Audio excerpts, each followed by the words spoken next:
ഹരേ കൃഷ്ണ. ഹരേ ഗുരുവായൂരപ്പ ശരണം. നാരായണ അഖില ഗുരോ ഭഗവൻ നമസ്തേ. ജയ ജയ ശ്രീരാധേശ്യാം.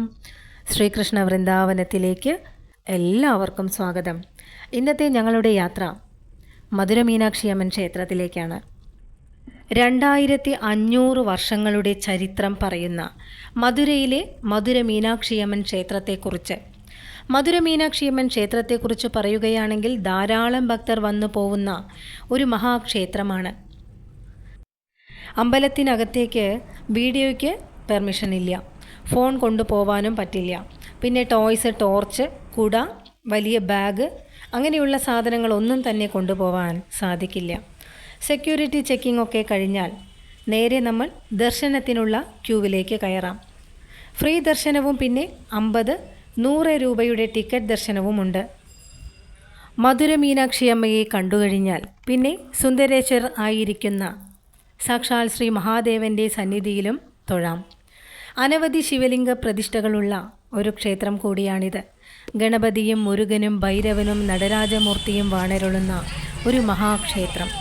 വർഷത്തിൽ 274 ദിവസവും ഉത്സവം കൊണ്ടാടുന്ന, രാത്രിയും പകലും ഒരേപോലെ തിരക്കേറിയതും തൂങ്കാനഗരമെന്ന് അറിയപ്പെടുന്നതുമായ മധുരയിലെ മീനാക്ഷിയമ്മൻ ക്ഷേത്രം. ഇവിടെ പാർവതീദേവിക്ക് മധുര മീനാക്ഷി, തടാതകൈ, അഭിരാമവല്ലി, മരതകവല്ലി, സുന്ദരവല്ലി, പച്ചൈ ദേവി, മധുരാപുരി തലൈവി എന്നിങ്ങനെയെല്ലാം പേരുകളുണ്ട്. ഭഗവാൻ ശ്രീ പരമേശ്വരൻ ചൊക്കനാഥർ, സുന്ദരേശ്വരർ, സോമസ്കന്ദർ, കടംബവനേശ്വരർ എന്നീ പേരുകളിൽ അറിയപ്പെടുന്നു. മധുരയുടെ മന്നൻ മലയധ്വജ പാണ്ഡ്യൻ്റെ മരുമകൻ എന്ന അർത്ഥത്തിൽ ഭഗവാന് ചൊക്കനാഥ പാണ്ഡ്യൻ എന്നും പേരുണ്ട്. പുരാണത്തിൽ ഈ സ്ഥലം ആലവായ്, ശിവരാജധാനി, ഭൂലോക കൈലാസം, നാൻമാടക്കൂടൽ, ശിവനഗരം, കന്യാപുരം, കടംബവനം എന്നിങ്ങനെയാണ് അറിയപ്പെടുന്നത്. ശ്രീ പരമേശ്വരൻ്റെ കഴുത്തിലെ നാഗമായ വാസുകി വട്ടത്തിൽ വായിൽ കടിച്ചു പിടിച്ചിരിക്കുന്നത് പോലെയുള്ള ആകൃതിയിൽ ക്ഷേത്രത്തിൻ്റെ അതിര് കാണിച്ചിരിക്കുന്നതിനാലാണ് ആലവായ് എന്ന പേര് വന്നത്. ഭഗവാൻ തൻ്റെ തിരുജടയിൽ അണിഞ്ഞിരിക്കുന്ന ചന്ദ്രൻ്റെ അമൃത് ഭൂമിയിൽ തൂവിയ കാരണത്താലാണ് ഈ സ്ഥലത്തിന് മധുര എന്ന പേരു കിട്ടാൻ കാരണമായത്. മധുര എന്നാൽ മീനാക്ഷി, മീനാക്ഷി എന്നാൽ മധുര എന്നാണ് അർത്ഥം. ഇന്ത്യയിലെ തന്നെ വളരെ പഴക്കം ചെന്നതും ഏകദേശം 14 ഏക്കറിൽ കാണപ്പെടുന്നതും 1,00,000 ചതുരശ്ര അടി വിസ്തീർണവുമുള്ള ഒരു മഹാക്ഷേത്രമാണിത്. ക്ഷേത്രത്തിൻ്റെ 8 ദിക്കിലും മൊത്തം തമിഴ്നാട്ടിലുമായി 366 മീനാക്ഷി സുന്ദരേശ്വരർ ക്ഷേത്രങ്ങൾ ഉണ്ട് എന്നാണ് പറയപ്പെടുന്നത്. ദ്രാവിഡ ശില്പ നിർമ്മാണ കലയുടെ പ്രൗഢി വിളിച്ചോതുന്ന ഈ ക്ഷേത്രത്തിൽ 4 ഗോപുരത്തിൽ മാത്രം 4000-ലധികം പുരാണ കഥകളും ക്ഷേത്രത്തിൽ മൊത്തമായി 33,000 ശില്പങ്ങളും ഉണ്ട് എന്നാണ് അനുമാനം.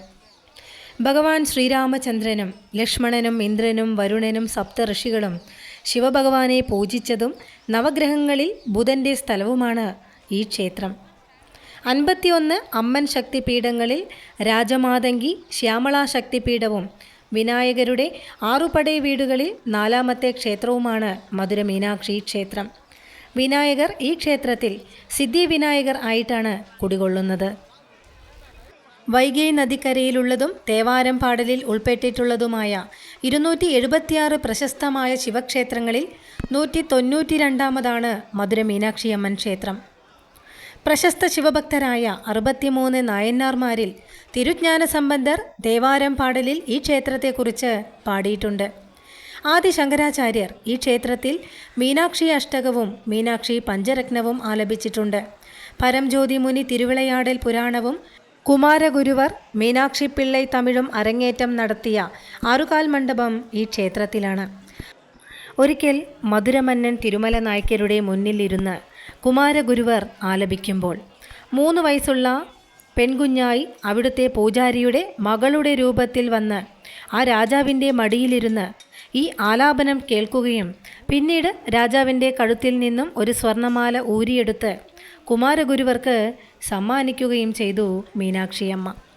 അതിനുശേഷം ആ പെൺകുഞ്ഞ് ശ്രീകോവിലിൽ കയറി അപ്രത്യക്ഷമായി. അപ്പോഴാണ് എല്ലാവർക്കും മനസ്സിലായത് അത് മധുര മീനാക്ഷി അമ്മയായിരുന്നു എന്ന്. 3600 വർഷങ്ങൾക്ക് മുൻപേ നിലനിന്നിരുന്നു എന്ന് പറയുന്നതും സംഘകാലത്തിന് മുൻപ് നിർമ്മിച്ചതായിരിക്കാമെന്ന് അനുമാനിക്കാവുന്ന ഒരു ക്ഷേത്രം കൂടിയാണിത്. 1-ാം നൂറ്റാണ്ടിൽ കുലശേഖര പാണ്ഡ്യൻ്റെ സ്വപ്നത്തിൽ വന്ന് ശ്രീ പരമേശ്വരൻ നിർദ്ദേശിച്ചത് അനുസരിച്ച് കുലശേഖര പെരുമാൾ നിർമ്മിച്ചതാണ് ഈ ക്ഷേത്രം എന്നാണ് ഐതിഹ്യം പറയുന്നത്. 12-ാം നൂറ്റാണ്ടിൽ ജഡാവർമ്മൻ കുലശേഖര പാണ്ഡ്യൻ ഈ ക്ഷേത്രം കല്ലാൽ നിർമ്മിച്ചു. 400-ലധികം ശിലാഫലകങ്ങൾ ചരിത്രകാരന്മാർ ഈ ക്ഷേത്രത്തിൽ നിന്നും മാത്രം കണ്ടെടുത്തിട്ടുണ്ട്. അതിൽ 13-ാം നൂറ്റാണ്ടിലെ ശിലാഫലകങ്ങളിൽ നിന്നും ഈ ക്ഷേത്രത്തിലെ ഭഗവാന്റെ പേര് തിരുവാലവായ് ഉടയത്തായനാർ എന്നും ദേവിയുടെ പേര് തിരുകാമത്തോട്ടം ഉടയ നായന്നാർ നാച്ചിയാർ എന്നുമാണ്. 63 നായന്മാരിൽ ഒരാളായ സമ്പന്തർ ഈ ക്ഷേത്രത്തിലെ ദേവന് ആലവായ് ദേവൻ, ദേവിയെ ആലവായ് ദേവി എന്നും പാടലുകൾ പാടിയിട്ടുണ്ട്. ദിവസവും 30,000-ൽ പരം ഭക്തർ എത്തുന്ന മഹാക്ഷേത്രം. ശ്രീ പരമേശ്വരൻ്റെ 64 തിരുവിളയാടലുകൾ പുരാണ കഥകളായി ശില്പരൂപത്തിൽ ഈ ക്ഷേത്രത്തിലുണ്ട്. പ്രധാനമായി ഭൂമിയിൽ വെച്ച് ശിവഭഗവാന്റെയും പാർവതീദേവിയുടെയും ക്ഷത്രിയ വിവാഹം നടന്ന ക്ഷേത്രം കൂടിയാണിത്. കാഞ്ചികാമകോടിയിലെ മുൻകാല ആസ്ഥാന പണ്ഡിതനായ സുബ്രഹ്മണ്യ ശാസ്ത്രിയുടെ കണ്ണിൻ്റെ നഷ്ടപ്പെട്ടു പോയ കാഴ്ച തിരിച്ചു കിട്ടിയത് 15 ഗാനങ്ങളുടെ ശേഖരമായ ദേവീസ്തുതി രചിച്ച് പാടിയിട്ടാണ്. ഇന്നും ഈ സ്തുതി ക്ഷേത്രത്തിലിരുന്ന് ഭക്തിയോടുകൂടി ആലപിച്ചാൽ കണ്ണിൻ്റെ എല്ലാ പ്രശ്നങ്ങളും മാറുമെന്ന് പറയുന്നു. ശിവഭഗവാന്റെ പഞ്ചനടരാജ സഭകളിൽ രജത സഭയാണ് മധുര മീനാക്ഷിയമ്മൻ ക്ഷേത്രം. ശ്രീ പരമേശ്വരൻ നടനമാടിയ തമിഴ്നാട്ടിലെ 5 ക്ഷേത്രങ്ങളാണ് ശിവസഭകളായി പറയപ്പെടുന്നത്. കനകസഭ, ആനന്ദ താണ്ഡവമാടിയ തില്ലൈ നടരാജ ക്ഷേത്രം ചിദംബരം. ഇനി രജതസഭ, സന്ധ്യാതാണ്ഡവമാടിയ മീനാക്ഷി സുന്ദരേശ്വര ക്ഷേത്രം മധുര. ഇനി രത്നസഭ, ഊർധ്വതാണ്ഡവമാടിയ വടാരണ്യേശ്വര ക്ഷേത്രം തിരുവാലംകാട്. ഇനി താമരസഭ, തൃത്താണ്ഡവമാടിയ നല്ലയപ്പ ക്ഷേത്രം തിരുനെൽവേലി. ഇനി ചിത്തിരസഭ, ത്രിപുര താണ്ഡവമാടിയ കുട്രാലനാഥർ ക്ഷേത്രം തിരുനെൽവേലി. മധുര മീനാക്ഷിയമ്മൻ ക്ഷേത്രത്തിലെ രജതസഭയ്ക്ക് വെള്ളിസഭ, വെള്ളിയമ്പലം, വെള്ളി മന്ദിരം എന്നീ പേരുകളുമുണ്ട്. പഞ്ചസഭകളിൽ വെച്ച് ഏറ്റവും വലിയ നടരാജ വിഗ്രഹമാണ് ഈ ക്ഷേത്രത്തിലുള്ളത്. ശ്രീ പരമേശ്വരൻ പാർവതീദേവിക്കായി സന്നിധിക്കുള്ളിൽ രഹസ്യ നടനം നടത്തിയ ക്ഷേത്രമാണ് തിരു ഉത്തരകോശ മങ്കേശ്വര ക്ഷേത്രം. സാധാരണ ക്ഷേത്രങ്ങളിലെ നടരാജ വിഗ്രഹത്തിൽ നിന്നും വ്യത്യസ്തമായാണ് നടരാജർ വലതുകാൽ പൊക്കി നടനമാടിയത് മധുരയിലാണ്. ഈ നാടു ഭരിച്ചിരുന്ന രാജശേഖര പാണ്ഡ്യൻ നൃത്തം അഭ്യസിച്ചിരുന്നു. അങ്ങനെ അദ്ദേഹം കുറച്ചു ദിവസം നൃത്തം പരിശീലിക്കുമ്പോൾ തന്നെ നമുക്കേ കാൽ വേദനിക്കുമ്പോൾ യുഗയുഗങ്ങളായി ഇടതുകാൽ പൊക്കി നടനമാടുന്ന ഭഗവാന് എത്രമാത്രം കാൽ വേദനിക്കുമെന്ന് ആലോചിച്ച് വിഷമത്തോടുകൂടി അദ്ദേഹം തൻ്റെ സങ്കടം ഭഗവാനോട് പറഞ്ഞു. അപ്പോൾ ഭഗവാൻ അദ്ദേഹത്തിന് തൻ്റെ വലതുകാൽ പൊക്കി നടനമാടിക്കൊണ്ട് ദർശനം കൊടുത്തുവെത്രേ. ഭഗവാന്റെ സന്നിധിക്ക് മുന്നിലായി ഈ ശില്പമുണ്ട്. ഇതേപ്പറ്റി 10-ാം നൂറ്റാണ്ടിൽ വല്ലാളസേന മന്നൻ്റെ ചെമ്പുതകിടിൽ കുറിച്ചിട്ടിട്ടുമുണ്ട്. ഈ ക്ഷേത്രത്തിൽ ഭഗവാന് ചന്ദനം അരച്ച് ശിവസേവ ചെയ്തിരുന്ന 63 നായന്മാരിൽ ഒരാളായ സുന്ദരമൂർത്തി നായന്നാർ ഭഗവാന് ചാർത്താൻ ഒരിക്കൽ ചന്ദനം കിട്ടാത്തതിനെ തുടർന്ന് സ്വന്തം കൈ തന്നെ കല്ലിൽ ഉരച്ചപ്പോൾ ഭഗവാൻ പ്രത്യക്ഷപ്പെട്ട് അദ്ദേഹത്തെ തടഞ്ഞ് രാജപദവി തന്നെ അദ്ദേഹത്തിന് കൊടുത്തുവെത്രേ. ആ കല്ല് ഇന്നും ഈ ക്ഷേത്രത്തിലുണ്ട്. ലോകാത്ഭുതങ്ങളിൽ ഇടം നേടിയിട്ടില്ലെങ്കിലും തമിഴ് സംസ്കാരങ്ങളുടെ ഉറവിടമായ മധുര നഗരം കിഴക്കിൻ്റെ ഏതൻസ് എന്നും തെക്കിൻ്റെ താജ്മഹൽ എന്നും അറിയപ്പെടുന്നു. ശ്രീരംഗം ക്ഷേത്രം പോലെ ഒരുപാട് പടയോട്ടങ്ങൾക്ക് സാക്ഷ്യം വഹിച്ച ഒരു ക്ഷേത്രം കൂടിയാണ് മധുര ക്ഷേത്രം. ഏകദേശം ശ്രീരംഗം ക്ഷേത്രം കൊള്ളയടിക്കപ്പെട്ട അതേ കാലത്തു തന്നെയാണ്, അതായത് 13-ാം നൂറ്റാണ്ടിൽ ദില്ലി ഭരിച്ചിരുന്ന അലാവുദ്ദീൻ ഖിൽജിയുടെ പടനായകൻ മാലിക് ഗഫൂർ മധുര മീനാക്ഷി ക്ഷേത്രം തകർക്കുകയുണ്ടായി. അതിനുശേഷം 68 വർഷത്തോളം മധുര മീനാക്ഷി ക്ഷേത്രം അടഞ്ഞുകിടന്നിരുന്നു. 16-ാം നൂറ്റാണ്ട് മുതൽ 17-ാം നൂറ്റാണ്ട് വരെ മധുര ഭരിച്ചിരുന്ന നായ്ക്കർ വംശത്തിലെ മന്നന്മാർ ശില്പശാസ്ത്രപ്രകാരം ക്ഷേത്രം പുനർനിർമ്മിച്ചു. വിശ്വനാഥ നായ്ക്കരും തിരുമല നായ്ക്കരുമാണ് ഈ ക്ഷേത്രം പുനർനിർമ്മിച്ചത്. ഒരിക്കൽ തിരുമല നായ്ക്കരുടെ സ്വപ്നത്തിൽ ശ്രീ പരമേശ്വരൻ നിർദ്ദേശം നൽകിയിട്ടാണ് ഈ ക്ഷേത്രം പുനർനിർമ്മിച്ചത് എന്ന് പറയപ്പെടുന്നു. 1959 മുതൽ 1995 വരെയുള്ള അവിടം സന്ദർശിച്ച ഭക്തരുടെയും അവിടെയുള്ള ഭക്തരുടെയും സംഭാവനകൾ കൊണ്ടാണ് ഈ ക്ഷേത്രം ഇന്നു കാണുന്ന ഈ വിസ്മയത്തിലേക്ക് എത്തിയത് എന്ന് ഇവിടെയുള്ളവർ പറയുന്നു. പക്ഷേ ക്ഷേത്രത്തിലെ കിഴക്കേ ഗോപുരം എന്തുകൊണ്ടാണെന്നറിയില്ല, ഇന്നും പണി പൂർത്തിയാവാതെയാണ് നിൽക്കുന്നത്. ക്ഷേത്രത്തിനകത്തുള്ള 1000-കാൽ മണ്ഡപത്തിൽ 60 തമിഴ് വർഷങ്ങളുടെ പേരും വിസ്മയകരമായ ചിത്രങ്ങളുമുണ്ട്. ഇവിടുത്തെ ഓരോ വഴികൾക്കും ക്ഷേത്രത്തിന് പുറത്തുള്ള ഓരോ സ്ട്രീറ്റുകൾക്കും തമിഴ് മാസങ്ങളുടെ പേരാണ് കൊടുത്തിരിക്കുന്നത്. മുൻപ് കാലത്തൊക്കെ ഓരോ ഉത്സവങ്ങളും ഇതേപോലെയുള്ള ഓരോ വീതിയിൽ വെച്ചാണത്രേ നടക്കാറുള്ളത്. അതുകൊണ്ട് തന്നെയാണ് സ്ട്രീറ്റുകൾക്ക് ഇങ്ങനെയുള്ള പേര് വരുവാനുള്ള കാരണവും. ശ്രീ പരമേശ്വരൻ തന്നെ സുന്ദരാനന്ദ സിദ്ധർ എന്ന പേരിൽ മധുരയിൽ ജീവിച്ച് ഈ ക്ഷേത്രത്തിൽ മോക്ഷം അടഞ്ഞതായി ഐതിഹ്യം പറയുന്നു. ഈ ക്ഷേത്രത്തിലെ ഒരു സിദ്ധസന്നിധി ശ്രീ സുന്ദരാനന്ദ സിദ്ധരുടേതാണ്.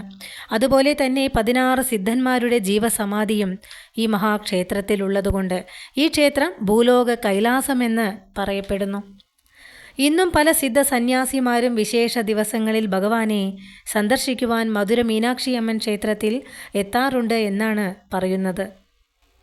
മധുരയുടെ ചരിത്രത്തിൽ നിന്ന് 1812 മുതൽ 1822 വരെ മധുരയുടെ കലക്ടർ ആയിരുന്ന റോസ് പീറ്ററെ ഓർക്കാതെയിരിക്കുവാൻ സാധിക്കില്ല.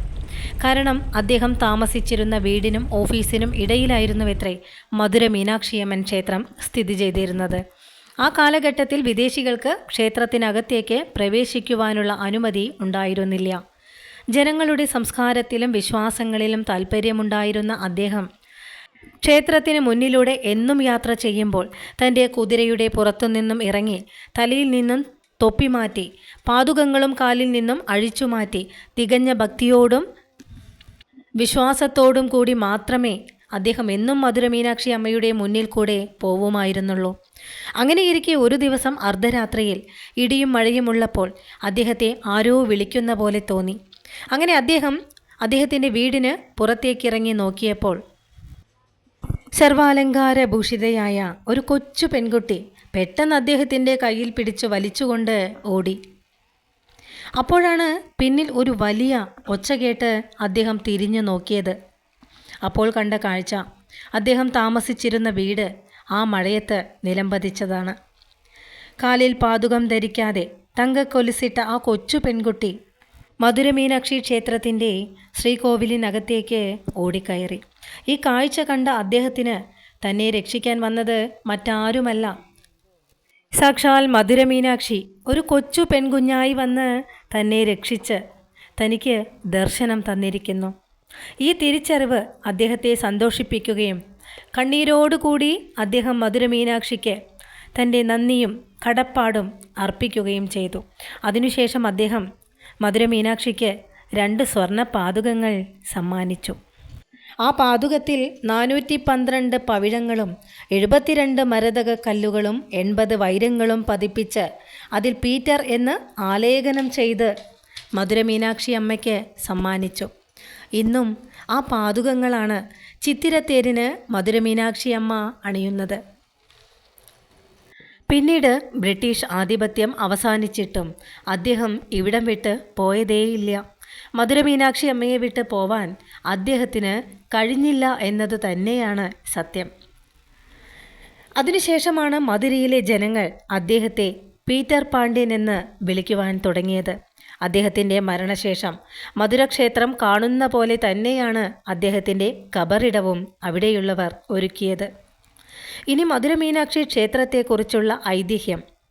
വൃതാസുരനെ വധിച്ചതിനാൽ ബ്രഹ്മഹത്യാശാപം ഏൽക്കേണ്ടി വന്ന ഇന്ദ്രദേവന് ബ്രഹ്മാവിൻ്റെ ഉപദേശപ്രകാരം ശാപം തീരാൻ ഭൂമിയിലുള്ള ശിവക്ഷേത്രങ്ങൾ സന്ദർശിച്ച് പൂജിച്ചു വരവേ കടമ്പവനത്തിനുള്ളിൽ ഒരു സ്വയംഭൂലിംഗം ഇന്ദ്രദേവൻ കാണുകയും അദ്ദേഹം ആ ശിവലിംഗത്തെ പൂജിക്കുകയും ചെയ്തു.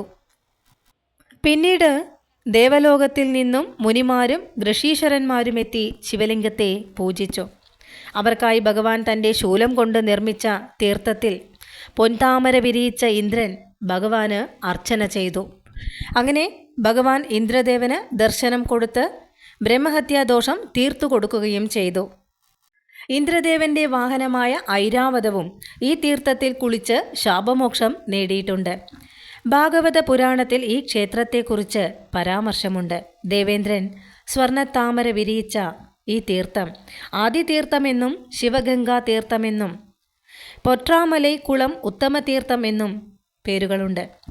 ഇവിടെ സപ്തസാഗരങ്ങളാണ് തീർത്ഥമായി എത്തിയത് എന്നും ഐതിഹ്യം പറയുന്നു. ഈ തീർത്ഥത്തിനടുത്തിരുന്ന് ഋഷികൾ മന്ത്രം ജപിക്കുന്നത് കേട്ട ഒരു കൊക്കിന് ജ്ഞാനം ലഭിച്ച് മീനുകളെ തിന്നുന്നത് നിർത്തിയത്രേ. പിന്നീട് ആ കൊക്ക് നിരാഹാരമിരുന്നു. ഇതു കണ്ട ശിവഭഗവാൻ ആ കൊക്കിന് മോക്ഷം കൊടുക്കുകയും അറിയാതെ പോലും ആർക്കും പാപം വരരുത് എന്ന് ചിന്തിച്ച് ഈ ക്ഷേത്രക്കുളത്തിൽ ഇനിമേൽ ഒരു ജീവജാലങ്ങളും പാടില്ല എന്ന് മനസ്സാ വിചാരിക്കുകയും ചെയ്തു. അതുകൊണ്ട് തന്നെ ഇന്നും ഈ ക്ഷേത്രക്കുളത്തിൽ ഒരു ജീവജാലങ്ങളും ഇല്ല എന്നത് ഒരു അത്ഭുതം തന്നെയാണ്. ഇന്ദ്രദേവൻ ശിവലിംഗത്തെ പൂജിക്കുന്നത് യാദൃശ്ചികമായി കണ്ട ഒരു വ്യാപാരിയുണ്ടായിരുന്നു. അങ്ങനെ ആ വ്യാപാരി അന്നത്തെ മഹാരാജാവിനെ താൻ കണ്ട കാഴ്ചയുടെ വിവരം ധരിപ്പിച്ചു. ആ രാജാവ് കടമ്പവനം വെട്ടിമാറ്റി ഈ ക്ഷേത്രം നിർമ്മിച്ചു എന്നാണ് മറ്റൊരു ഐതിഹ്യം. നൂറ്റാണ്ടുകൾക്ക് മുൻപ് ഉണ്ടായതെന്ന് കരുതപ്പെടുന്ന ഈ തീർത്ഥക്കുളത്തിൽ നിന്നും കണ്ടെടുത്ത ഒരു സ്ഫടികലിംഗം ഈ ക്ഷേത്രത്തിലുണ്ട്. പൊൻതാമരക്കുളത്തിൻ്റെ അടുത്തുള്ള മണ്ഡപം പണ്ട് പണ്ഡിതന്മാരുടെ കൂടിക്കാഴ്ചകൾ നടന്ന സ്ഥലമായിരുന്നുവത്രേ. പല പ്രശസ്ത കാവ്യങ്ങൾ രചിച്ചതിനു ശേഷം അവർ ഈ തീർത്ഥത്തിൽ ആ കാവ്യങ്ങൾ ഇടുമായിരുന്നു. തങ്ങൾ എഴുതിയ കാവ്യങ്ങൾ നല്ലതാണ് എങ്കിൽ കുളത്തിലവ പൊങ്ങിക്കിടക്കുമത്രേ, അല്ലെങ്കിൽ താഴ്ന്നു പോകുമായിരുന്നു എന്നുമായിരുന്നു അവരുടെ അന്നത്തെ വിശ്വാസം. അങ്ങനെ പരീക്ഷണം ചെയ്ത കാവ്യമാണ് തിരുക്കുറൽ. ഈ മണ്ഡപത്തിൻ്റെ ചുവരിൽ 1330 തിരുക്കുറലും ആലേഖനം ചെയ്തിട്ടുണ്ട്. ഇനി മീനാക്ഷി അമ്മയുടെ അവതാരത്തെക്കുറിച്ചുള്ള ഐതിഹ്യം കേൾക്കാം. ശിവഭക്തനായിരുന്ന വിശ്വബസു എന്ന ഗന്ധർവന് വിദ്യാവതി എന്നൊരു മകൾ ജനിച്ചു. ചെറുപ്രായത്തിലെ പാർവതീദേവിയുടെ കഠിനഭക്തയായിരുന്ന വിദ്യാവതി പാർവതീദേവി ഭൂലോകത്തിൽ ശ്യാമളാദേവി എന്ന പേരിൽ കഴിയുന്നതറിഞ്ഞ് ദേവിയെ ദർശിക്കുവാനായി തൻ്റെ പിതാവിൻ്റെ ഒപ്പം ഭൂമിയിൽ വന്നു. ശ്യാമളാദേവി ക്ഷേത്രത്തിലെത്തിയ വിദ്യാവതി ഇവിടെ തന്നെ തങ്ങി ശേഷിച്ച കാലം. എന്നിട്ട് ദേവിയെ പൂജിക്കുവാൻ തുടങ്ങി. അങ്ങനെ പൂജയിൽ സംപ്രീതയായ ശ്യാമളാദേവി 3 വയസ്സുള്ള പെൺകുഞ്ഞായി വിദ്യാവതിക്ക് ദർശനം കൊടുക്കുകയും വിദ്യാവതിയോട് എന്തു വരമാണ് വേണ്ടത് എന്ന് ചോദിക്കുകയും ചെയ്തു. എല്ലാ ജന്മത്തിലും ദേവിയോടുള്ള തീവ്രമായ ഭക്തി നിലനിൽക്കണമെന്നും അടുത്ത ജന്മത്തിൽ ദേവി തന്നെ മകളായി പിറക്കണമെന്നും വിദ്യാവതി ശ്യാമളാദേവിയോട് അപേക്ഷിച്ചു. അങ്ങനെ വിദ്യാവതി അടുത്ത ജന്മത്തിൽ ശൂരസേനൻ എന്ന പാണ്ഡ്യരാജാവിൻ്റെ മകൾ കാഞ്ചനമാലയായി ജനിക്കുകയും മലയധ്വജ പാണ്ഡ്യനെ വിവാഹം കഴിക്കുകയും ചെയ്തു. കുഞ്ഞുങ്ങളില്ലാതെ ഇരുന്ന അവർ കിരീടാവകാശിയായി ഒരു പുത്രൻ വേണമെന്ന് ആഗ്രഹിച്ച് ഒരു പുത്രകാമേഷ്ടിയാഗം നടത്തുവാൻ തീരുമാനിച്ചു. അങ്ങനെ ഒരിക്കൽ ശ്യാമളാദേവിയുടെ ക്ഷേത്രത്തിൽ പ്രാർത്ഥിച്ചുകൊണ്ട് നിൽക്കവേ കാഞ്ചനമാലയ്ക്ക് തൻ്റെ പൂർവ്വജന്മത്തെക്കുറിച്ച് ഓർമ്മ വന്നു. പിന്നീടു നടന്ന പുത്രകാമേഷ്ടി യാഗത്തിൽ 3 സ്തനങ്ങളോടുകൂടിയ ദേവി യാഗാഗ്നിയിൽ അവതരിച്ചു. എന്നാൽ പുത്രനു വേണ്ടി ചെയ്ത യാഗത്തിൽ പുത്രിയെ കണ്ട രാജാവും രാജ്ഞിയായ കാഞ്ചനമാലയും ദുഃഖിതരായി. അപ്പോഴാണ് അവിടെ ഒരു അശരീരിയുണ്ടായത്. ഈ കുഞ്ഞ് പ്രായപൂർത്തിയായി കഴിഞ്ഞ് എപ്പോഴാണോ തൻ്റെ പാതിയെ കണ്ടുമുട്ടുന്നത് അന്ന് ഈ 3ാമത്തെ സ്തനം അപ്രത്യക്ഷമാവും. അതേപോലെ ഈ കുഞ്ഞിനെ സകല വിദ്യകളും പഠിപ്പിക്കുകയും വേണമെന്ന് അശരീരി വാക്യം പറഞ്ഞു. അങ്ങനെ രാജാവും രാജ്ഞിയും കുഞ്ഞിന് തടാതകൈ എന്ന പേരുമിട്ടു. മീനിൻ്റെ ആകൃതിയിലുള്ള കണ്ണുകൾ ഉള്ളതിനാലും മീനിൻ്റെ കൊടിയടയാളമുള്ള പാണ്ഡ്യരാജ പരമ്പരയുടെ റാണിയായതിനാലും കുഞ്ഞ് മീനാക്ഷി എന്ന് അറിയപ്പെട്ടു. പാണ്ഡ്യരാജാവ് തൻ്റെ മകളെ 64 കലകളും പഠിപ്പിച്ചുകൊണ്ട് ഒരു തികഞ്ഞ യോദ്ധാവായി തന്നെ വളർത്തി. പട്ടാഭിഷേകത്തിനു മുൻപ് ദിഗ്വിജയത്തിന് പുറപ്പെട്ട മീനാക്ഷി ഭൂമിയിലെ പല യോദ്ധാക്കളെയും തോൽപ്പിച്ച് അമരാവതിയും സത്യലോകവും വൈകുണ്ഠവും കീഴടക്കി കൈലാസത്തിലെത്തി. അവിടെ ചെന്ന് നന്ദിയെയും ഭൂതഗണങ്ങളെയും തോൽപ്പിച്ച് സാക്ഷാൽ ശ്രീ പരമേശ്വരനെ കണ്ട നിമിഷം ദേവിക്ക് പഴയ ഓർമ്മ തിരികെ വന്നു. ഒരു നിമിഷം ദേവി തലകുനിച്ചു നിന്നതും ദേവിയുടെ 3ാമത്തെ സ്തനം അപ്രത്യക്ഷമായി. തന്നെ വിവാഹം കഴിക്കണമെന്ന് ആവശ്യപ്പെട്ട ദേവിയോട് തിരിച്ചു പോവാനും ഭൂമിയിൽ വെച്ച് വിവാഹം കഴിച്ചു കൊള്ളാമെന്നും മഹാദേവൻ വാക്കുകൊടുത്തു. പിന്നീട് 8ാമത്തെ ദിവസം ശിവഭഗവാൻ ഭൂമിയിലെത്തി ദേവിയെ വിവാഹം കഴിച്ചു. വിവാഹത്തിന് കാർമ്മികത്വം വഹിച്ചത് ബ്രഹ്മാവും ജ്യേഷ്ഠനായി ശ്രീ മഹാവിഷ്ണുവും ഉണ്ടായിരുന്നു. ജ്യേഷ്ഠൻ്റെ സ്ഥാനത്തു നിന്നും ശ്രീ മഹാവിഷ്ണു ദേവിയുടെ കരം പിടിച്ച് ശ്രീ പരമേശ്വരൻ്റെ കയ്യിൽ ഏൽപ്പിച്ചു. ക്ഷത്രിയ ആചാരപ്രകാരം മധുരയിൽ വെച്ചു നടന്ന തിരുക്കല്യാണത്തിൽ പങ്കെടുക്കുവാൻ 33 കോടി ദേവകളും വന്നിരുന്നു അവിടെ. വിവാഹത്തിന് ഭക്ഷണം വിളമ്പിക്കൊണ്ടിരുന്നപ്പോൾ ആദിശേഷന്റെ അവതാരമായ പതഞ്ജലി മുനിയും വ്യാഘ്രപാദ മുനിയും ആഹാരം കഴിച്ചിരുന്നില്ല. ചിദംബരത്തെ ഭഗവാന്റെ രാത്രി നടനം കണ്ട ശേഷം മാത്രമേ അവർ എന്നും ഭക്ഷണം കഴിക്കുമായിരുന്നുള്ളൂ. അങ്ങനെ അവർക്കു വേണ്ടി ഭഗവാൻ അപ്പോൾ നടനമാടുകയും പിന്നീട് ദേവിയോടൊപ്പം ഭഗവാൻ ഇവിടെ തന്നെ കുടികൊള്ളുകയും ചെയ്തു എന്നാണ് ഐതിഹ്യം. ഈ ഐതിഹ്യങ്ങളുടെ ചിത്രങ്ങൾ, ശില്പങ്ങൾ എല്ലാം മധുര മീനാക്ഷി ക്ഷേത്രത്തിൽ ഭഗവാന്റെ സന്നിധിക്ക് അടുത്ത് ചുമരിൽ കൊത്തിവെച്ചിട്ടുണ്ട്. അതിമനോഹരങ്ങളായ ഈ ചിത്രങ്ങളും ശില്പങ്ങളും നമ്മൾക്ക് കഥ തന്നെ മനസ്സിലാക്കി തരുന്നു. പാണ്ഡ്യമന്നന്മാരുടെ ഭരണശിലാ കേന്ദ്രമായ മധുര നഗരത്തിൻ്റെ നടുക്കായി സ്ഥിതി ചെയ്യുന്ന മീനാക്ഷി സുന്ദരേശ്വര ക്ഷേത്രത്തിൽ 4 ദിശകളിലായി 4 രാജഗോപുരങ്ങളും 5 പ്രവേശന കവാടങ്ങളും ചെറുതും വലുതുമായി മൊത്തം 14 രാജഗോപുരങ്ങളുമുണ്ട്. ഇതിൽ വടക്ക് ഗോപുരമാണ് വലുതും 170 അടി ഉയരത്തിലുള്ളതും. ഈ ക്ഷേത്രത്തിലെ പല ഗോപുരങ്ങളും മണ്ഡപങ്ങളും ഓരോ കാലഘട്ടത്തിൽ ഓരോ രാജാക്കന്മാരാൽ നിർമ്മിച്ചിട്ടുള്ളതാണ്. ക്ഷേത്രത്തിലെ പ്രധാന മണ്ഡപമായ 1000 കാൽ മണ്ഡപത്തിൽ 985 തൂണുകളാണുള്ളത്. സപ്തസ്വര തൂണുകൾ ഉള്ള ഈ മണ്ഡപത്തിൽ വലിയൊരു നടരാജ ശിവഗാമി ശിലയും കുലശേഖര പാണ്ഡ്യൻ, ത്രിപുരാന്തകൻ, നർത്തകൻ, ഗണപതി, മുരുകൻ, താടിയും മീശയുമുള്ള വിരാട പർവ്വതത്തിലെ അർജുനൻ, ഉത്തര, രതിയും മന്മഥനും എന്നിങ്ങനെ 26 ശില്പങ്ങളുമുണ്ട്. കമ്പത്തടി എന്ന മണ്ഡപത്തിൽ ശിവഭഗവാന്റെ 25 ഭാവങ്ങളായ കല്യാണ സുന്ദരേശ്വരർ, നടരാജർ, ഉമാമഹേശ്വരർ, ത്രിപുരാന്തകർ, ഹരിഹരർ, അർദ്ധനാരീശ്വരർ, വൃഷഭാരൂഢർ, കാലസംഹാരമൂർത്തി, കൊക്കിന് മോക്ഷം കൊടുത്ത ശില്പം എന്നിങ്ങനെയുള്ള ശില്പത്തൂണുകളാണ് ഉള്ളത്. ഇനി മീനാക്ഷിയമ്മൻ സന്നിധിക്കടുത്തുള്ള അഷ്ടശക്തി മണ്ഡപത്തിൽ ശക്തിയുടെ 8 രൂപങ്ങളായ കൗമാരി, രൗദ്രി, ശ്യാമള, മഹാലക്ഷ്മി, മഹേശ്വരി, വൈഷ്ണവി, യജ്ഞരൂപി, മനോന്മണി എന്നിവരും ചുവരിൽ ദേവിയുടെ അവതാര ചരിത്രങ്ങളുമായി അനേകം ശില്പങ്ങളും ചിത്രങ്ങളുമുണ്ട്. ദേവീ ശില്പങ്ങൾ കണ്ടാൽ എല്ലാം ഒരേപോലെ തോന്നുമെങ്കിലും ദേവിമാരുടെ കയ്യിലെ ആയുധങ്ങൾ നോക്കിയാൽ നമ്മൾക്ക് തിരിച്ചറിയുവാൻ സാധിക്കും. 12 രാശികൾ പെയിന്റ് ചെയ്തു വെച്ചിരിക്കുന്ന മീനാക്ഷി നായ്ക്കർ മണ്ഡപത്തിൻ്റെ സീലിംഗിൽ പഴയകാല വിളക്കുകൾ കാണാം. മനോഹരമായ കാഴ്ചയാണിത്. ശിവഭഗവാൻ നാരീവേഷത്തിൽ പ്രത്യക്ഷപ്പെട്ട പുരാണ കഥകളും ഋഷിമാരുടെയും അവരുടെ ഭാര്യമാരുടെയും ശില്പങ്ങളുമാണ് മുത്തുപിള്ളയാർ മണ്ഡപത്തിൽ ഉള്ളത്. അതുകൂടാതെ ദേവി തത്തകളെ വളർത്തിയിരുന്നു എന്ന് പറയുന്ന കിളിക്കൂണ്ട് മണ്ഡപത്തിൽ അനേകം കിളികളെ വളർത്തി മീനാക്ഷി എന്ന് ഉച്ചരിക്കുവാൻ പരിശീലനം കൊടുത്തിരുന്നു എന്നും പറയുന്നു.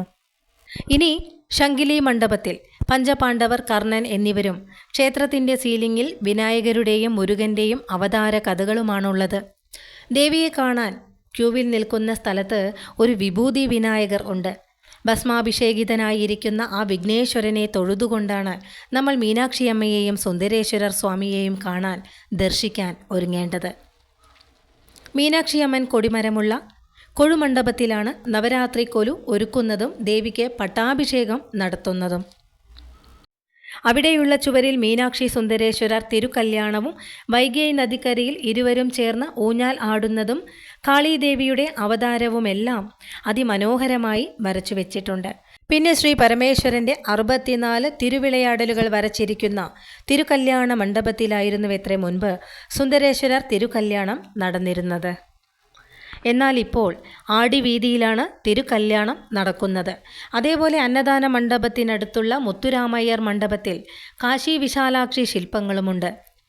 എന്നാൽ മങ്കേക്കർഷി മണ്ഡപത്തിൽ രാജാക്കന്മാരുടെയും റാണിമാരുടെയും ശില്പങ്ങളാണ് ഉള്ളത്. ക്ഷേത്ര വിളംബരം പുറപ്പെടുവിപ്പിക്കുന്ന മണ്ഡപമാണ് നഗരമണ്ഡപം. 124 ശില്പങ്ങളുള്ള പുതുമണ്ഡപത്തിൽ ഇന്ന് ഒരുപാട് കടകളാണുള്ളത്. മധുര മീനാക്ഷിയമ്മൻ ക്ഷേത്രത്തിലെ പ്രധാന സന്നിധികളുടെ ഇന്ദ്രവിമാനത്തെ താങ്ങി നിർത്തുന്നത് 32 സിംഹങ്ങളും 64 ശിവഗണങ്ങളും 8 ഐരാവതങ്ങളും ചേർന്നാണ്. സ്വർണത്താൽ നിർമ്മിതമാണ് ഈ വിമാനങ്ങൾ. ദേവീ സന്നിധിക്ക് മുന്നിലായി സിദ്ധിവിനായകർക്കും മുരുകനും പ്രത്യേകം സന്നിധികളുമുണ്ട്. ദേവീ സന്നിധിക്ക് മുൻവശത്തുള്ള വിശാലമായ ഹാളിൽ തിരുമന നായക്കരുടെയും ഭാര്യമാരുടെയും ശില്പങ്ങളുമുണ്ട്. പിന്നെ ഒറ്റക്കല്ലിൽ തീർത്ത വലിയ ഒരു നന്ദി പ്രതിഷ്ഠയുമുണ്ട്. പച്ച മരതക കല്ലിനാൽ നിർമ്മിക്കപ്പെട്ടതാണ് മീനാക്ഷിയമ്മൻ ശില. അമ്മ വലതുകരത്തിൽ മലരും തോളിൽ തത്തയും ഇടതുകരം ലോലഹസ്തമായും മുടി ഇടതുവശത്തേക്ക് ചരിച്ചുകെട്ടി സന്തോഷവതിയായി നിൽക്കുന്നതാണ് ഇവിടുത്തെ അമ്മയുടെ പ്രതിഷ്ഠ. ക്ഷേത്രത്തിൽ ദേവിക്ക് ആദ്യം അഭിഷേകങ്ങളും അലങ്കാരങ്ങളും ചെയ്ത ശേഷമേ ഭഗവാന് അഭിഷേകം നടത്തൂ. പതിവ്രതാരത്നമായ ദേവി ഭർത്താവ് ഉണരുന്നതിന് മുൻപ് തയ്യാറായി ഭഗവാനെ സേവിക്കുവാൻ എത്തുന്നു എന്നാണ് സങ്കല്പം. അതുമാത്രമല്ല, ദേവിയുടെ അഭിഷേകം ഭക്തർക്ക് ദർശിക്കുവാനും അമ്മയുടെ അനുമതി ഇല്ല. കാരണം ദേവി മധുരയുടെ റാണിയായിരുന്നുവല്ലോ. അപ്പോൾ പിന്നെ സാധാരണക്കാർക്ക് അന്തപുരത്തിലേക്ക് പ്രവേശിക്കുവാൻ അനുമതി ഉണ്ടായിരുന്നില്ലല്ലോ. അതുകൊണ്ട് തന്നെ അലങ്കാരം കഴിഞ്ഞതിനു ശേഷം മാത്രമേ ഭക്തർക്ക് മുന്നിൽ ദേവിയുടെ ശ്രീകോവിലിൻ്റെ തിരശീല മാറ്റുകയുള്ളൂ. ഇന്ദ്രദേവന് ഈ സ്ഥലം കണ്ടുപിടിക്കുവാൻ സഹായിച്ചത് തത്തക്കിളികളായിരുന്നുവത്രേ. അതേപോലെ അവിടെ എത്തുന്ന ഭക്തരുടെ പ്രാർത്ഥനകൾ ദേവിയുടെ സമക്ഷം എത്തിക്കുന്നതും ദേവിയുടെ പ്രിയപ്പെട്ട ഈ തത്തകൾ തന്നെയാണ്. ഈ സന്നിധിയിൽ നിന്നും ലഭിക്കുന്ന താഴമ്പൂ കുങ്കുമം വളരെ പ്രസിദ്ധിയുള്ളതാണ്. ഇവിടുത്തെ പ്രസാദം തിരുപ്പതിയിലെ പോലെ ലഡുവാണ്. അമ്മയെ കണ്ടുകഴിഞ്ഞാൽ തൊട്ടടുത്തുള്ള പ്രാകാരത്തിലാണ് ഇന്ദ്രൻ പൂജിച്ച സ്വയംഭൂ ശിവലിംഗമുള്ളത്. സന്നിധിക്ക് മുൻവശത്തായി പതഞ്ജലി മുനിയും വ്യാഘ്രപാദ മുനിയുമുണ്ട്. ഈ ശിവലിംഗം മേരുമല, വെള്ളിമല, തിരുക്കേദാരം, വാരാണസി എന്നിവിടങ്ങളിലെ ശിവലിംഗങ്ങൾക്ക് മുൻപേ ഉത്ഭവിച്ചതായതിനാൽ മൂലലിംഗം എന്നാണ് അറിയപ്പെടുന്നത്. രാത്രി പൂജയ്ക്കു ശേഷം വൃഷഭാരൂഢനായി ഭഗവാന്റെ ഉത്സവമൂർത്തി വിഗ്രഹം ദേവീ സന്നിധിക്കുള്ളിൽ ആനയിച്ച് നടയടയ്ക്കുന്നു. രാവിലെ തിരിച്ച് ഭഗവാന്റെ സന്നിധിയിലേക്ക് എഴുന്നള്ളുന്നു. ഈ ക്ഷേത്രത്തിൽ 7 അടി ഉയരമുള്ള ഒരു വിനായകർ ഉണ്ട്. ഭഗവാനെയും വന്ദിക്കാം നമ്മൾക്ക്. ഈ വിനായകനെ കാണേണ്ട കാഴ്ച തന്നെയാണ്. അലങ്കാരത്തോടുകൂടി ഇരിക്കുന്ന ഗണപതിയിൽ നിന്നും കണ്ണുകൾ എടുക്കുവാൻ സാധിക്കില്ല നമ്മൾക്ക്. ഇനി ഈ വിനായകരുടെ ഉത്ഭവം കേൾക്കാം. ഒരിക്കൽ തിരുമല നായ്ക്കർ ഈ ക്ഷേത്രത്തിൻ്റെ ആവശ്യത്തിനായി വണ്ടിയൂർ മാരിയമ്മൻ ക്ഷേത്രത്തിനടുത്തുള്ള ഒരു കുളത്തിൽ നിന്നും മണ്ണെടുത്തപ്പോൾ അവിടെ നിന്നും ലഭിച്ചതാണ് ഈ വിഘ്നേശ്വരനെ. വിനായക ചതുർത്ഥിക്ക് 18 കിലോ അരി കൊണ്ട് അതിബ്രഹ്മാണ്ഡമായ കൊഴുക്കട്ട ഉണ്ടാക്കിയാണ് ഭഗവാന് നിവേദിക്കുന്നത്. അതേപോലെ ഈ വിനായക സന്നിധിയിൽ നിന്നും ലഭിക്കുന്ന ഭസ്മം ത്വക്ക് രോഗങ്ങൾ മാറ്റുന്നു. ഇവരെ കൂടാതെ ഇരട്ട വിനായകർ, തിരുക്കല്യാണ സുന്ദരർ, 51 ശിവലിംഗങ്ങൾ, നവഗ്രഹങ്ങൾ, പ്രസാദ കൗണ്ടറിനടുത്ത് തായുമാനവർ, സരസ്വതി ദേവി, ലക്ഷ്മി ദേവി, രുക്മിണി ദേവി, പാർവതി ദേവി, 63 നായന്മാർ സന്നിധി, ഇതുകൂടാതെ എല്ലാവല്ലർ സിദ്ധസന്നിധിയും, കാളിക്ക് വെണ്ണ ചാർത്തുന്നതും വീണമീട്ടുന്ന രാവണനും സാക്ഷി പറഞ്ഞ കിണറും, ഇങ്ങനെ ധാരാളം ഉപപ്രതിഷ്ഠകളുമുണ്ട്. ഇവിടെ സാക്ഷാൽ ശ്രീ പരമേശ്വരൻ തൻ്റെ ഭാര്യയ്ക്ക് പ്രത്യേക ബഹുമതി നൽകി ആദരിക്കുന്ന ഒരുപാട് പ്രത്യേകതകൾ ഉള്ള ഒരു മോക്ഷസ്ഥലം കൂടിയാണ് മധുര മീനാക്ഷിയമ്മൻ ക്ഷേത്രം. സ്ത്രീകൾക്കുള്ള പ്രാധാന്യത്തെയാണ് ഇതിലൂടെ ശ്രീ പരമേശ്വരൻ മനസ്സിലാക്കി തരുന്നത്.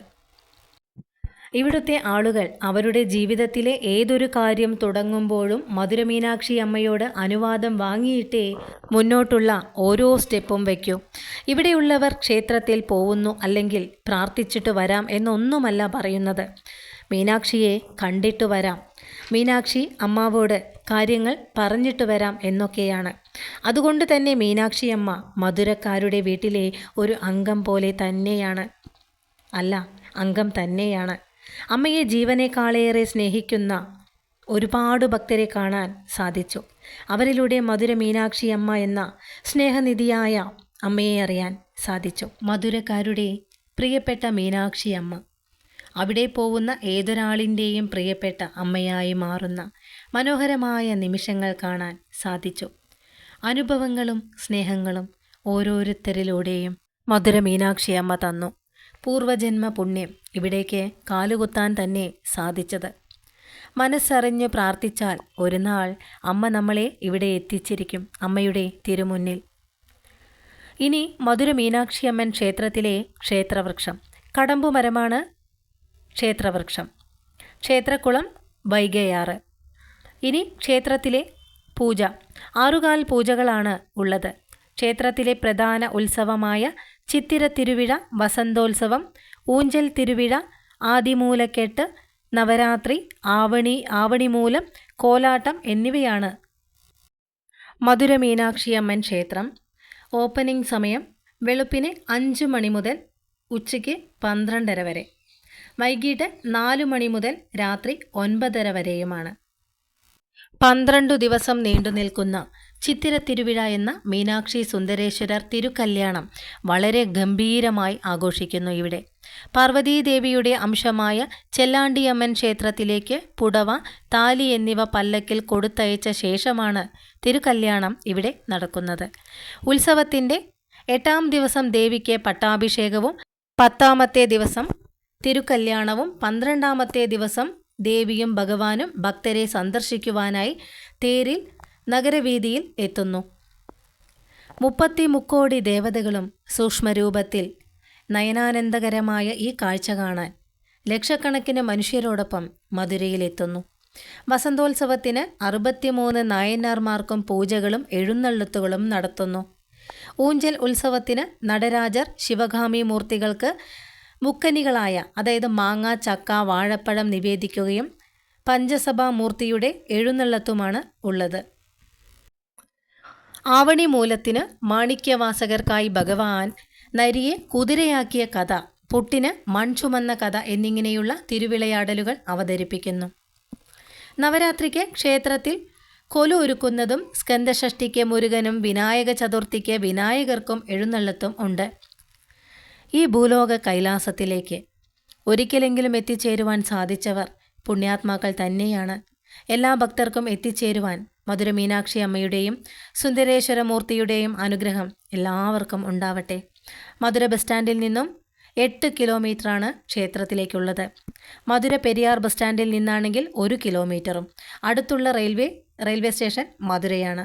മധുര മീനാക്ഷി അമ്മയുടെ അനുഗ്രഹം എല്ലാവർക്കും ഉണ്ടാവട്ടെ.